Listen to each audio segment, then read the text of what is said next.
Welcome to back Faiz Ahmed TV. সবাইকে স্বাগতম জানাচ্ছি। আমি ফয়েজ আহমেদ টিভির পক্ষ থেকে সবাইকে স্বাগতম। যারা যারা দীর্ঘদিন ধরে অপেক্ষা করতেছেন দুবাই যাবে, তো দুবাই যাওয়ার জন্য আপনাদের কি কি ধরনের ভিসা বর্তমানে খোলা আছে, কি কি ধরনের ভিসা আবেদন করলে আমরা দুবাই যেতে পারবো, আমরা কি ওয়ার্ক পারমিটে আবেদন করতে পারবো কিনা, আমরা কি লেবার ভিসা আবেদন করতে পারবো কিনা, আমরা কি ট্রাভেল ভিসা যেতে পারবো কিনা, আমরা কি কোম্পানি স্পন্সর থাকলে আমরা কি দুবাই যেতে পারবো কিনা, আমরা হোটেল বা শপিং মহলে আমরা ভিসা থাকলে কি আমরা দুবাই যেতে পারবো না। আমাদের অনেক ভাইয়েরা, দেশের অনেক শ্রমিক ভাইয়েরা, অনেক যারা দীর্ঘদিন ধরে অপেক্ষা করতেছে যে আমরা দুবাই যাব কবে, আমাদের ভিসা কবে খুলতে পারে, আমাদের দুবার ভিসা কি আমার বর্তমানে খোলা আছে কিনা।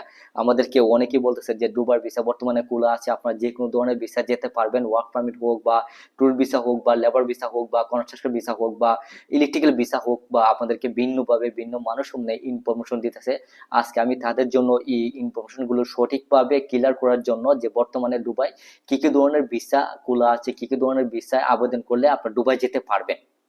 আচ্ছা, আমরা যতটুকু জানি যে 48 ঘন্টা বা 96 ঘন্টার মধ্যে যারা ভিসা 30 দিনের ভিতরে ইস্যু করতে চাচ্ছেন তাদের জন্য 60 দিনের ভিসা কিন্তু একটা চালু হয়েছে। এটা কি ধরনের ভিসা আমরা একটা জানি যে কাজের ভিসার স্বীকৃত জন্য কোম্পানি, আপনার যদি কোনো কাজের ভিসা যেতে চান, আপনাকে কোনো একটা কোম্পানি, সংস্থা বা কর্তৃপক্ষ স্পন্সরশিপ আপনাকে নিতে হবে, যেটা ইউএস শ্রম ও মানব সম্পদ মন্ত্রণালয় থেকে একটা কর্তৃপক্ষ আপনাকে অনুমোদন, যেটা ওয়ার্ক পারমিট আপনাকে ইস্যু করে দেওয়া হলে আপনি কিন্তু ওয়ার্ক পারমিটে আপনি যেতে পারবেন, কোনো কোম্পানি যদি আপনাকে স্পন্সর করে। আর দ্বিতীয় হচ্ছে যে স্পন্সর সংস্থার মাধ্যমে যদি আপনার মেডিকেল টেস্ট, যেটা এমআরআত আইডি যেটা আমরা বলি, বা লেবার আইডি বা করে অবশেষে আপনি কিন্তু পাসপোর্ট বা রেসিডেন্সি স্টাম্প করে লাগানোর মাধ্যমে আপনি কিন্তু দুবাই যেতে পারবেন। অনেকে কিন্তু যে একটা জিনিস এখনো ক্লিয়ারলি বুঝতে পারতেছে না যে আপনার কাজের ওয়ার্ক ভিসা বা স্পন্সর ভিসা মানে কি।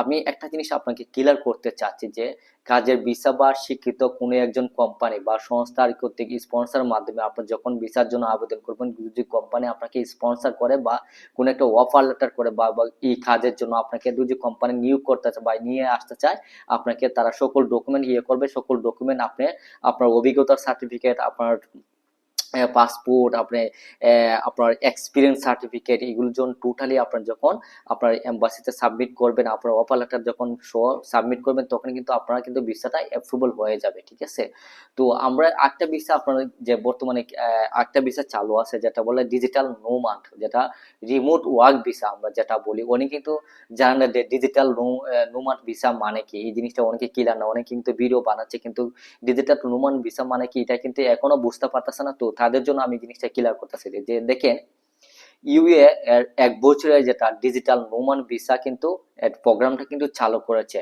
এই প্রোগ্রামে কিভাবে যেতে হবে, এই প্রোগ্রামে আপনার যেতে হলে আপনাকে কি কাজ করতে হবে, যার দ্বারা অনলাইনের মাধ্যমে কিন্তু এগুলো কাজ করা যায়। এগুলো কিন্তু আপনার অনলাইনের মাধ্যমে, আপনার ধরুন সাপোজ আপনি কাতার থাকেন, দুবাই থাকেন বা অন্যান্য দেশে থাকেন, তখন কিন্তু অনলাইনের মাধ্যমে আপনি আবেদন করে ডিজিটাল নোমানের মধ্যে আপনি দুবাই যেতে পারবেন। এবং ডাব্লিউপি ওয়ার্ক ফরম্যাটের মাধ্যমে এটা আবেদন করে আপনি কিন্তু ডিজিটাল নোমান ভিসা আপনি পেতে পারেন। আর এর জন্য আপনাকে মাসিক ইনকাম প্রযোজ্য কমপক্ষে আপনাকে, যেটা ডিজিটাল নোমাড ভিসা পাওয়ার জন্য আপনাকে মাসিক ইনকাম থাকতে হবে, যেটা 3500 যেটা ডলার বা $5000 এই অনুসারে কিন্তু আপনাকে যখন আপনার আর্নিং দেখাতে পারবেন, তখন কিন্তু আপনি এই অন্য দেশ থেকে আপনার মানে দুবাই আসতে পারবেন খুবই ইজিলি বাসায় ডিজিটাল নোমান ভিসার মাধ্যমে।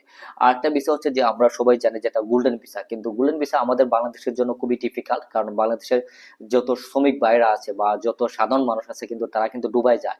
কিন্তু দেখেন এখানে কিন্তু বাংলাদেশের যারা দুবাই যাবে কাজের উদ্দেশ্যে তারা কিন্তু কোটিপতি না, কিন্তু গোল্ডেন ভিসা কাদের জন্য, যারা মানে বিজনেস আছে, যারা কোটিপতি শিল্পপতি, যারা কিন্তু এই দেশে মানে পরিবার নিয়ে মধ্যে মধ্যে ঘুরতে চাচ্ছেন, পরিবার নিয়ে থাকতে চাচ্ছেন, তাদের আত্মীয়স্বজন নিয়ে ঘুরতে চাচ্ছেন, তাদের জন্য কিন্তু গোল্ডেন ভিসাটা কিন্তু সবার জন্য। যদি আপনার টাকা থাকে, আপনার যদি ইউজ পরিমাণ 30 লাখ 40 লাখ টাকা থাকে, তো কিন্তু আপনার গোল্ডেন ভিসার জন্য আবেদন করতে পারবেন। তবে আমি মনে করি আমাদের মতো সাধারণ মানুষরা গোল্ডেন ভিসার জন্য আবেদন করা খুবই যুক্তি সাপেক্ষে হবে না। ঠিক আছে, তো এই জন্য গোল্ডেন ভিসা আপনাকে নেওয়ার জন্য আপনার যদি 30 থেকে 35 লাখ বা 40 লাখ থাকে তখন কিন্তু আপনার গোল্ডেন ভিসার জন্য আপনি আবেদন করতে পারেন। বাংলাদেশের নাগরিক এখনো কিন্তু নমিনেশন ভিত্তিতে গোল্ডেন ভিসা পেতে পারেন। এই ভিসা পাওয়ার জন্য আপনাকে কতদিন যে আপনি এই ভিসা পান, আপনাকে কতদিন স্টে করতে পারবেন দুবাই, যে আপনি 5 থেকে 10 বছরের জন্য আপনি কিন্তু নিরাপদ এবং সুযোগ সুবিধা সকল ধরনের কাজ সকল ধরনের বিজনেস কিন্তু আপনি যেই করেন না কেন গোল্ডেন ভিসা কিন্তু অনেক ধরনের অপরচুনিটি আছে। যেমন আপনার অনেকটা ইনভেস্ট করে আপনার গোল্ডেন ভিসা নিয়ে আপনার দুবাই যাবেন, তখন কিন্তু আপনার 10 থেকে 5 বছর এখানে থাকতে পারবেন, বিজনেস করতে পারবেন, ঘুরতে পারবেন, আবার যেটা খুশি এটা করতে পারবেন। ঠিক আছে, তবে এটা ফি আমি বলেছি যে এটা আমিরাতের টাকা হচ্ছে যে প্রায় 1 লাখের মতো, 1 লাখ টাকা অনেক টাকা হয়ে যায়, প্রায় 23 লক্ষ টাকা। আমি কিন্তু 23 লক্ষের ভিতরে কিন্তু আপনাকে এই টাকাটা পেমেন্ট করলে আপনি কিন্তু গোল্ডেন ভিসা আপনি পেতে পারেন।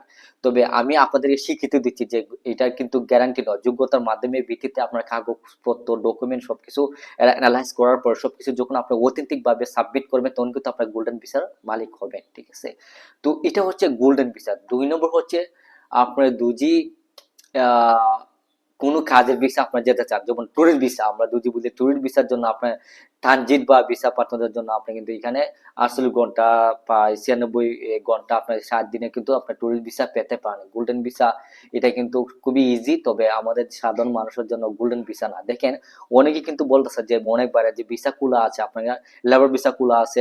দেখেন লেবার ভিসা কুলা আছে, কিন্তু আপনাকে দক্ষ থাকতে হবে। আপনাকে যদি কোনো কোম্পানি কনস্ট্রাকশন বা আপনার ফিউশন ভিসা থেকে যদি আপনার কোনো অফার লেটার পেতে থাকেন তখন কিন্তু দেখেন দুবাই কিন্তু কয়েকটা কোম্পানি, বিশাল বড় কোম্পানি 5 থেকে 6টা, তারা দুজি এই কোম্পানি দুজি আপনাকে অফার লেটার পড়ে বা কোনো ডকুমেন্ট পাঠায়, তো তখন যদি আপনার এই ডকুমেন্ট ভিত্তিতে আপনার যদি তারা কোম্পানি নিতে চায় বা স্পন্সরশিপ দেয় তখন কিন্তু আপনারা যেতে পারবেন। কারণ এই কোম্পানিগুলো সরকার স্বীকৃত কোম্পানি। এই কোম্পানি যে কোনো সময় যে কোনো দেশ থেকে লোক নিয়ে আসতে পারে, কোনো সমস্যা নাই।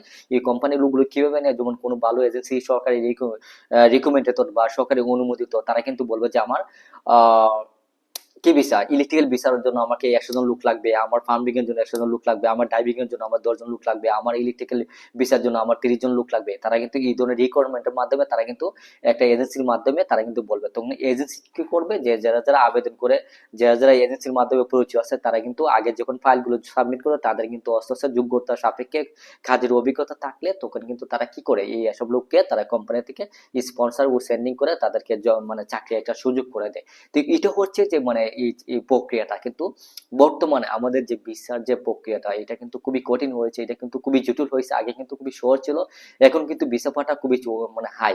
অনেকে কিন্তু হাই প্রফেশনাল ভাবে আপনি কিন্তু ভিসা নিয়ে আপনার দুবাই যেতে পারবেন, তবে হাই প্রফেশনাল ভিসা পাওয়ার জন্য আপনাকে হাই প্রফেশনাল সার্টিফিকেট লাগবে, আপনার বিএ মাস্টার্স পাস লাগবে, আপনার ইন্টারপাস সার্টিফিকেট লাগবে, আপনার যদি কাজের অভিজ্ঞতা থাকে, আপনার যদি ব্যাংক ব্যালেন্স থাকে, তখন কিন্তু আপনি হাই প্রপোর্শন ভাবে আপনারা যেতে পারবেন। তবে বর্তমানে আমরা কিন্তু অনেকে বলেছি যে দেখেন ভাই আপনারা যারা যারা দুবাই যাবেন আপনাদের কিছুদিন অপেক্ষা করেন, ইনশাল্লাহ আমাদের জন্য বাংলাদেশ সরকার এবং দুবাই সরকার এবং বাংলাদেশের রাষ্ট্রদূত তারা কিন্তু বিশেষভাবে আক্রান্ত পরিশ্রম করতেছে যে বাংলাদেশের যে শ্রমিক ভাইরা তারা যেহেতু দুবাই যেতে পারে, তারা যেহেতু কনস্ট্রাকশন কাজ করতে পারে। দেখেন পরিশেষে আমি একটা কথা বলতে চাচ্ছি যে বাংলাদেশের সকল শ্রমিক ভাইরা গ্রামের পরিশ্রমে বলে কিন্তু দুবাই বড় বড় বিল্ডিং বড় বড় কনস্ট্রাকশন কিন্তু তাদের বাংলাদেশের হাতের ছোঁয়ার মাধ্যমে বাংলাদেশের বাইরের আক্রান্ত পরিশ্রমের মাধ্যমে কিন্তু এই বিল্ডিং গুলো নির্মাণ হয়েছে। তো দুবাই সরকার বা দুবাই আহ প্রধানমন্ত্রী চাচ্ছে বাংলাদেশের মানুষ যাতে আসতে পারে, কিন্তু তারা যেহেতু রিয়েল কাগজপত্র নিয়ে, তারা যেহেতু অভিজ্ঞতা সাপেক্ষে, তারা যাতে ডকুমেন্ট গুলো ফেক না দেয়, তারা যাতে আমাদের দেশে আসুক আর তারা যাতে কাজ করুক, তাদের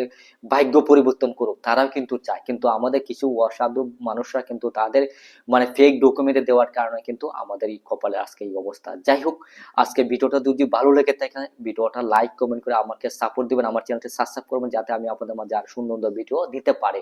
পরিশেষে আমি একটা কথা বলবো, আপনারা কি কি ধরনের ভিডিও জানতে চাচ্ছেন, কি ধরনের আপনাদের মানে কথা বলার বা কোন বিষয় আপনারা জানতে চান আমার নিচে কমেন্ট করে জানাবেন। আশা করি আপনাদেরকে ভিডিওটা সবসময় দেওয়ার চেষ্টা করবো। আজকের মতো ভালো থাকুন, আসসালামু আলাইকুম।